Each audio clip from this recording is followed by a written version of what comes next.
Part 1. You will hear a woman who works at an employment agency talking to a man about jobs he could apply for. First, you have some time to look at questions 1 to 5.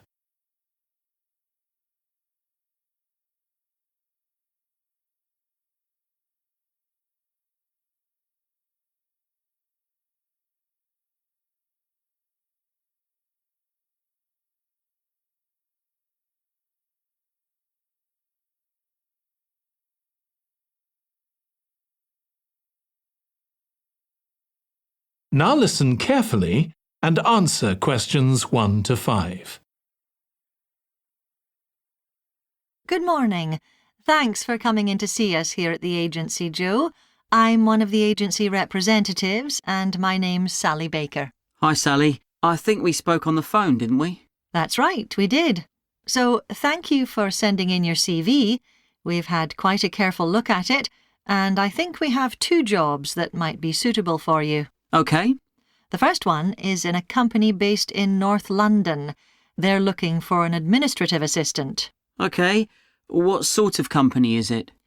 They're called Home Solutions, and they design and make furniture. Oh, I don't know much about that, but it sounds interesting. Yes, well, as I said, they want someone in their office, and looking at your past experience, it does look as if you fit quite a few of the requirements. So on your CV, it appears you've done some data entry? Yes. So that's one skill they want. Then they expect the person they appoint to attend meetings and take notes there. OK. I've done that before, yes. And you need to be able to cope with general admin.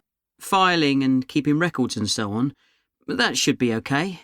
And in my last job, I also had to manage the diary. Excellent. That's something they want here too. I'd suggest you add it to your CV. I don't think you mentioned that, did you? No. So, as far as the requirements go, they want good computer skills, of course, and they particularly mention spreadsheets. That should be fine. And interpersonal skills, which would be something they'd check with your references. I think that should be OK, yes.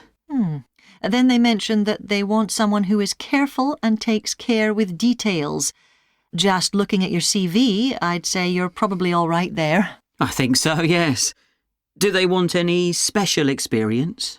I think they wanted some experience of teleconferencing. Oh, I've got 3 years' experience of that. Let's see.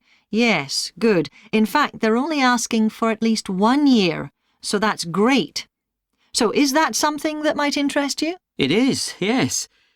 The only thing is, you said they were in North London, so it would be quite a long commute for me. OK. Before you hear the rest of the conversation, you have some time to look at questions 6 to 10.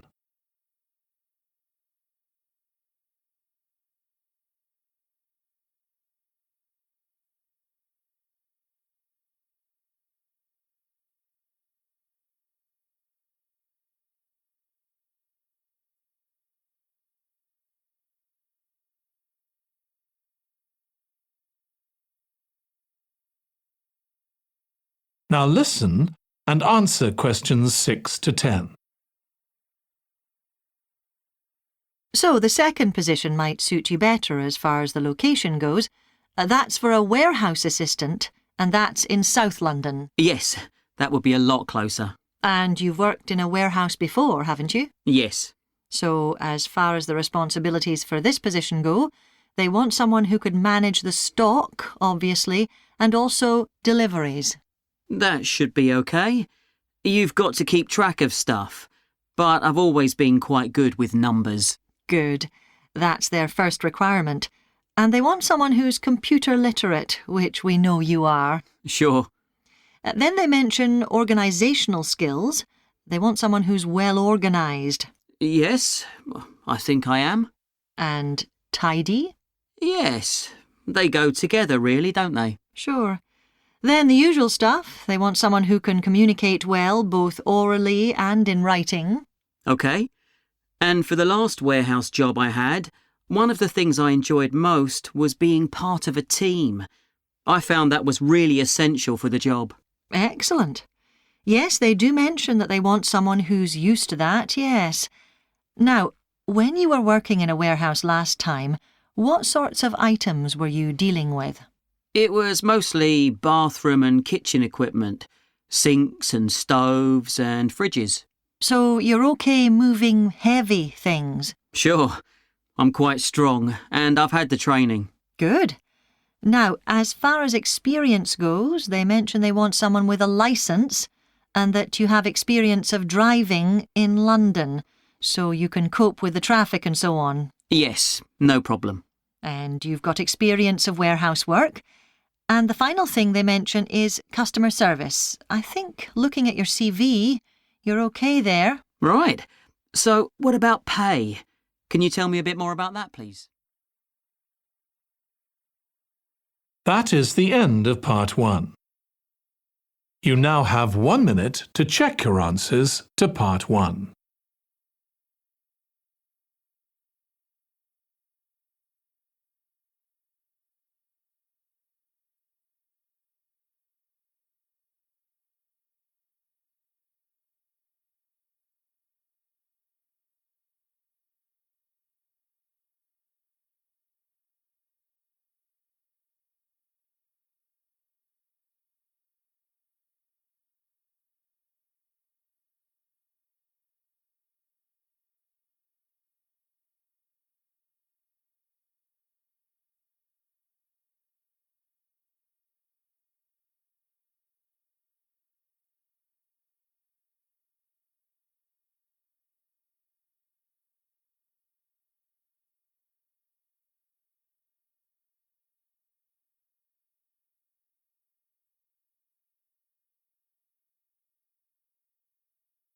Part 2.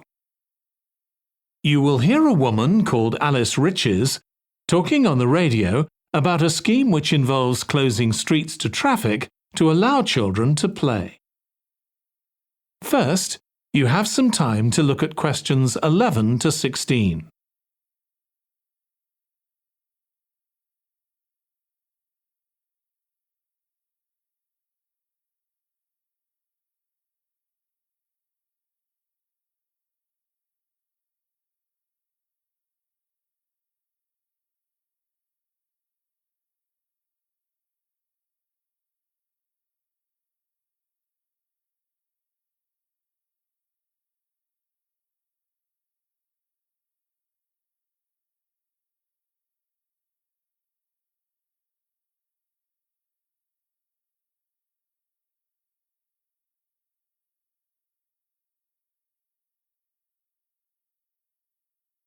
Now listen carefully and answer questions 11 to 16. My guest on the show today is Alice Riches, who started the Street Play scheme where she lives in Beechwood Road. For those of you that don't already know, Street Play involves local residents closing off their street for a few hours so that children have a chance to play in the streets safely. She started it in her own street, Beechwood Road, and the idea caught on. And there are now street play schemes all over the city. So when did you actually start the scheme, Alice? Well, I first had the idea when my oldest child was still a toddler. So that's about 6 years ago now. But it took at least 2 years of campaigning before we were actually able to make it happen. So the scheme's been up and running for 3 years now. We'd love to be able to close our road for longer, for the whole weekend, from Saturday morning until Sunday evening, for example. At the moment, it's just once a week.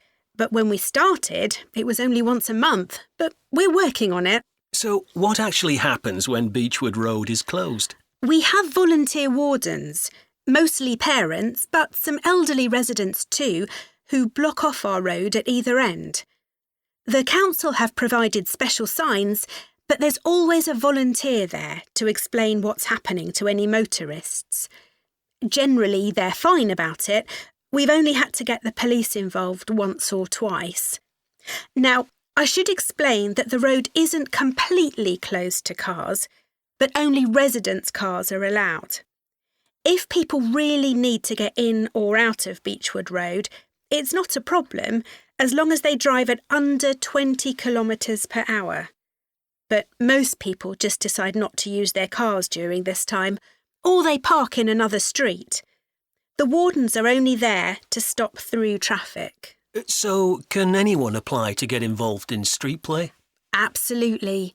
We want to include all kids in the city, especially those who live on busy roads. It's here that demand is greatest.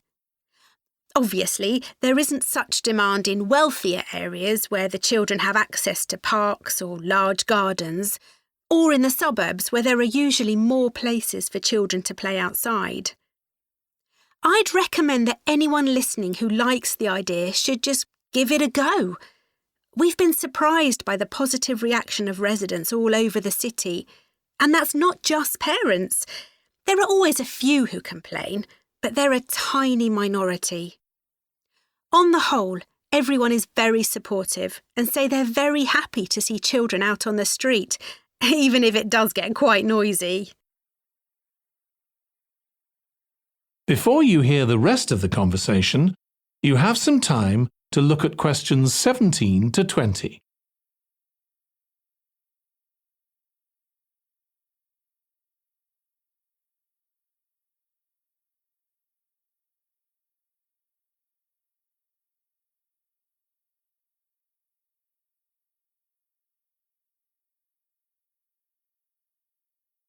Now listen and answer questions 17 to 20.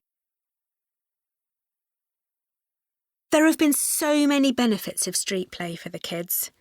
Parents really like the fact that the kids are getting fresh air instead of sitting staring at a computer screen, even if they're not doing anything particularly energetic. And of course, it's great that kids can play with their friends outside without being supervised by their parents. But for me, the biggest advantage is that kids develop confidence in themselves to be outside without their parents. The other really fantastic thing is that children get to know the adults in the street. It's like having a big extended family. It certainly does have a lot of benefits. I want to move on now and ask you about a related project in King Street. Right.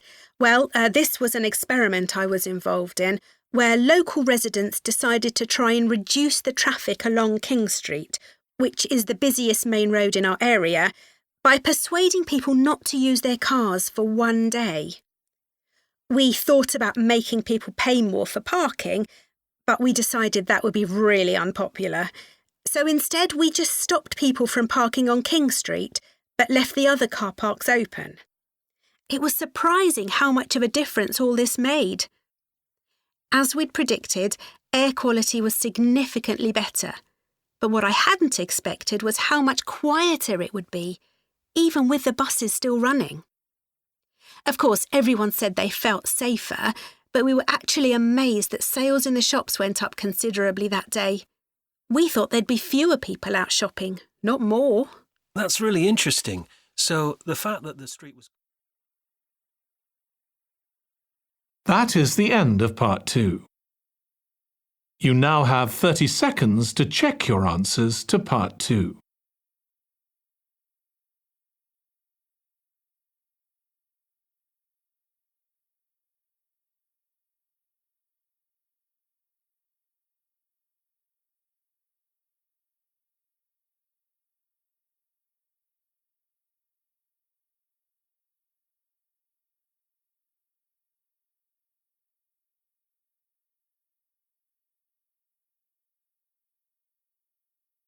Part 3.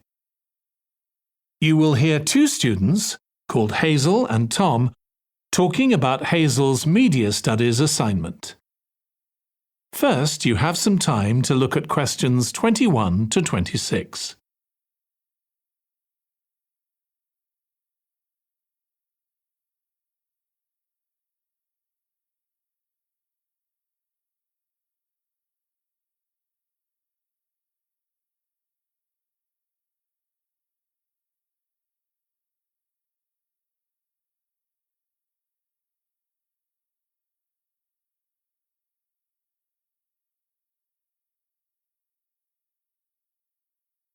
Now listen carefully and answer questions 21 to 26.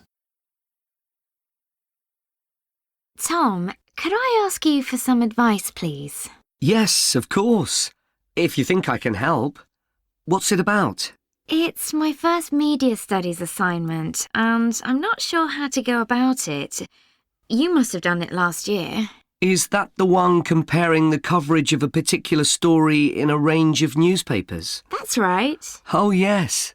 I really enjoyed writing it. So, what sort of things do I need to compare? Well, there are several things. For example, there's the question of which page of the newspaper the item appears on. You mean because there's a big difference between having it on the front page and the bottom of page 10, for instance? Exactly. And that shows how important the editor thinks the story is. Then there's the size. How many column inches the story is given. How many columns it spreads over. And I suppose that includes the headline. It certainly does. It's all part of attracting the reader's attention. What about graphics?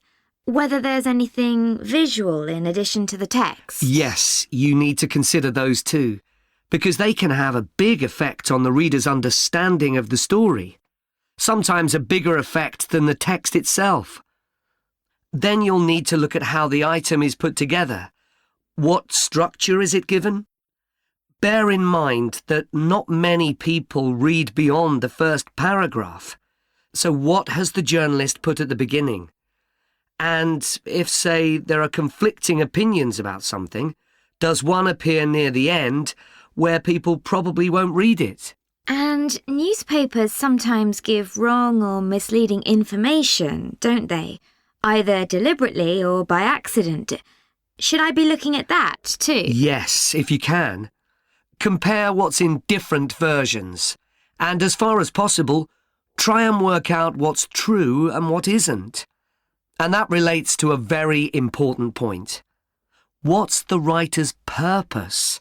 Or at least the most important one, if they have several. It may seem to be to inform the public, but often it's that they want to create fear or controversy, or to make somebody look ridiculous. Gosh, I see what you mean.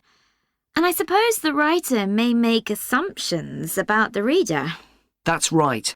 About their knowledge of the subject, their attitudes, and their level of education, which means writing so that the readers understand without feeling patronised. All of that will make a difference to how the story is presented. Before you hear the rest of the discussion, you have some time to look at questions 27 to 30.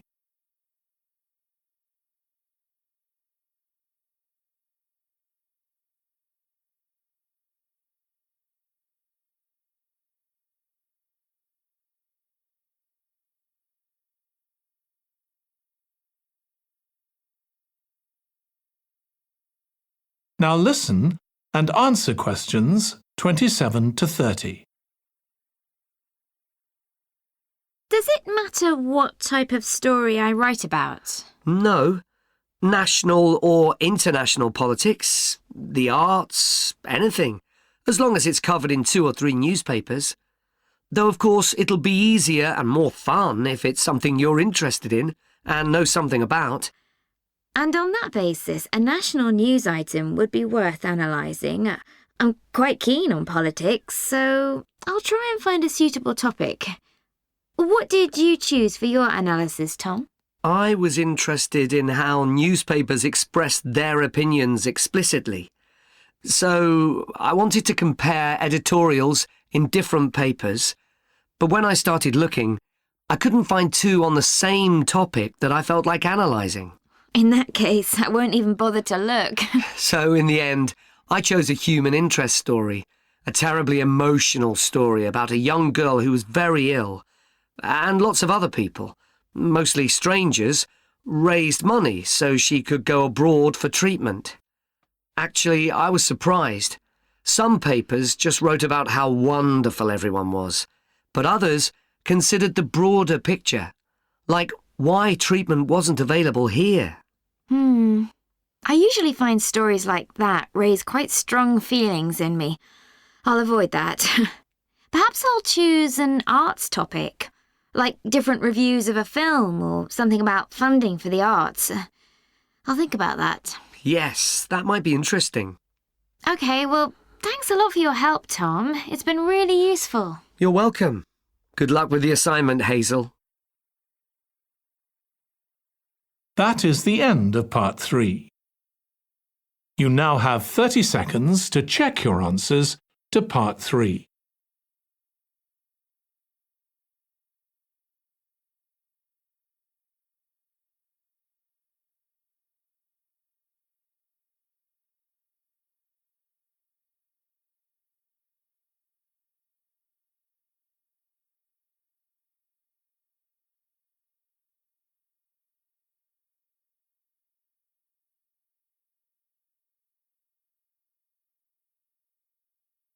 Part 4. You will hear part of a lecture on the early history of keeping clean. First, you have some time to look at questions 31 to 40.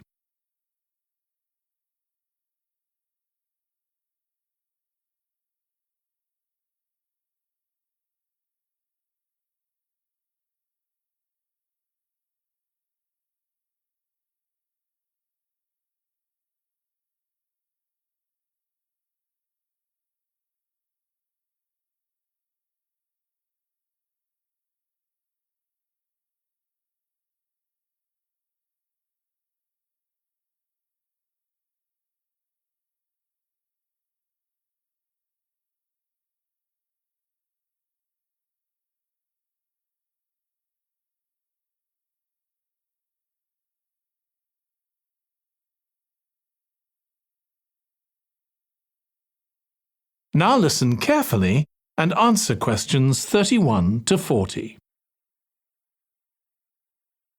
Nowadays, we use different products for personal cleanliness, laundry, dishwashing and household cleaning, but this is very much a 20th century development. The origins of cleanliness date back to prehistoric times.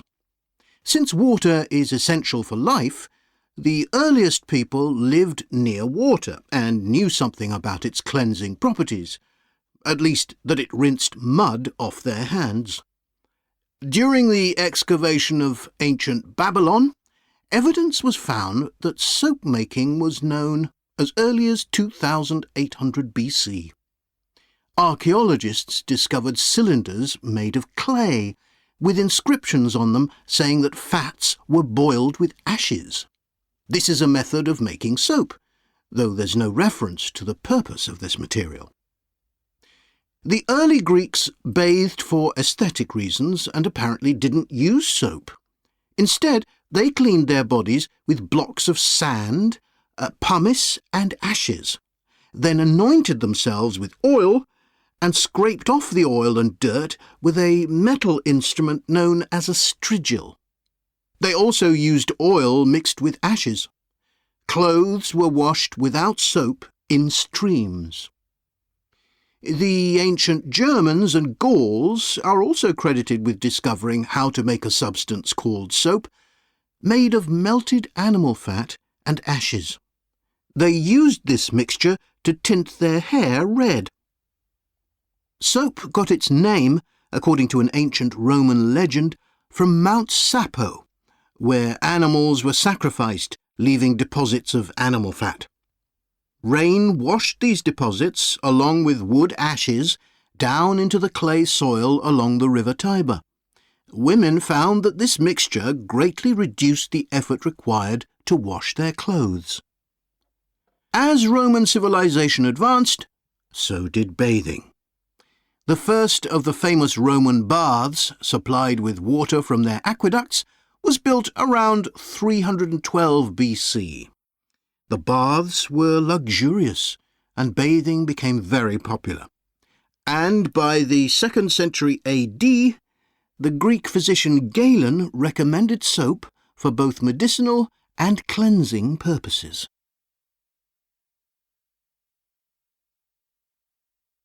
After the fall of Rome in 467 AD and the resulting decline in bathing habits, much of Europe felt the impact of filth on public health. This lack of personal cleanliness and related unsanitary living conditions were major factors in the outbreaks of disease in the Middle Ages, and especially the Black Death of the 14th century. Nevertheless, soap-making became an established craft in Europe, and associations of soap makers guarded their trade secrets closely. Vegetable and animal oils were used with ashes of plants, along with perfume, apparently for the first time. Gradually, more varieties of soap became available for shaving and shampooing, as well as bathing and laundering. A major step toward large-scale commercial soap-making occurred in 1791, when a French chemist, Nicolas Leblanc, patented a process for turning salt into soda ash, or sodium carbonate. Soda ash is the alkali obtained from ashes that combines with fat to form soap. The Leblanc process yielded quantities of good quality, inexpensive soda ash. Modern soap making was born some 20 years later, in the early 19th century, with the discovery by Michel Eugène Chevreul, another French chemist, of the chemical nature and relationship of fats, glycerine and fatty acids. His studies established the basis for both fat and soap chemistry, and soap making became a science. Further developments during the 19th century made it easier and cheaper to manufacture soap. Until the 19th century, soap was regarded as a luxury item and was heavily taxed in several countries. As it became more readily available, it became an everyday necessity, a development that was reinforced when the high tax was removed. Soap was then something ordinary people could afford, and cleanliness standards improved. With this widespread use came the development of milder soaps for bathing and soaps for use in the washing machines that were available to consumers by the turn of the 20th century. That is the end of part 4. You now have 1 minute to check your answers to part 4.